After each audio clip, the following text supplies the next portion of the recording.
Bonjour à tous. Aujourd'hui, on fait l'installation d'un système Robusta V3. C'est la dernière génération d'un nouveau système qui a été développé par l'équipe d'Aspasie Shoppers. Il fait partie de la gamme de produits Tablets.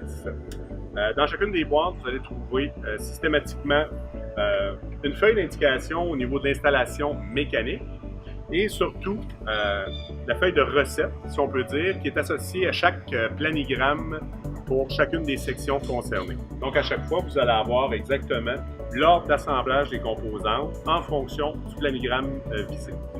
Dans ce cas-ci, on fait le planigramme Pringles Lay's.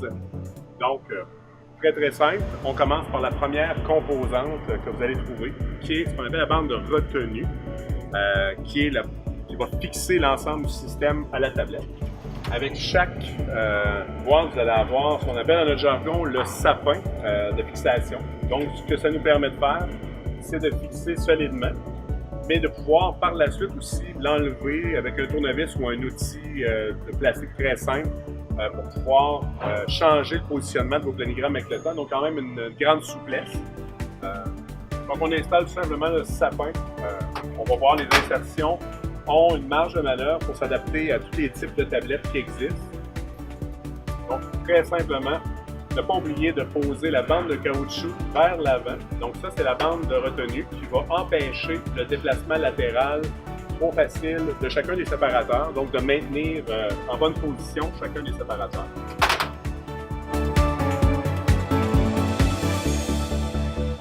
Donc, on va voir la différence en L pour nos produits étroits. Donc, ça se maintient très bien, environ produits de 4,5 pouces et moins. Pour les produits plus larges, on va essayer de centrer justement notre appui mobile afin de faire en sorte que le poids soit réparti un peu plus équitablement sur nos produits au niveau du glissage. Donc, on a la distinction entre assemblage en L, assemblage en E. Je le répète, toutes les recettes vont être fournies avec chacun des planigrammes fournis. Il y a un principe simple, on commence toujours avec le I, la composante I, qui sont identifiés clairement sur chacune des composantes. Par la suite, les séparateurs, ça va être les séparateurs H. Nous aurons par la suite l'avant-dernière pièce, qui est un séparateur sans appui mobile, qui est une composante B.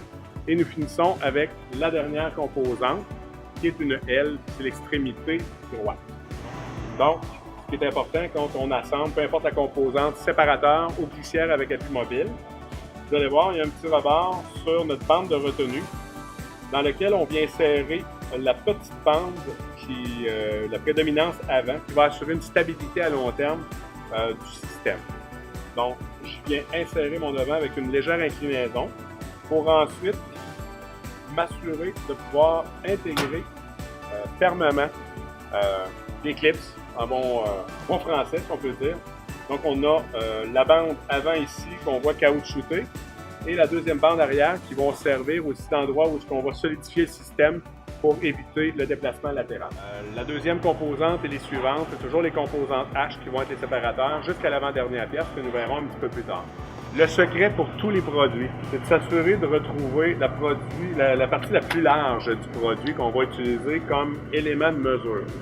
On ne se cachera pas ici, dans ce cas-ci, c'est le couvert de plastique qui est un peu plus large. Donc, si on veut éviter d'avoir des contenants qui se séparent comme ça, on va utiliser le produit à l'envers pour notre unité de mesure en largeur avant de fixer définitivement notre deuxième bande. Donc, à ce moment-là, je suis prêt à insérer mon produit de la bonne façon et je n'aurai pas de problématique avec mes prochains produits.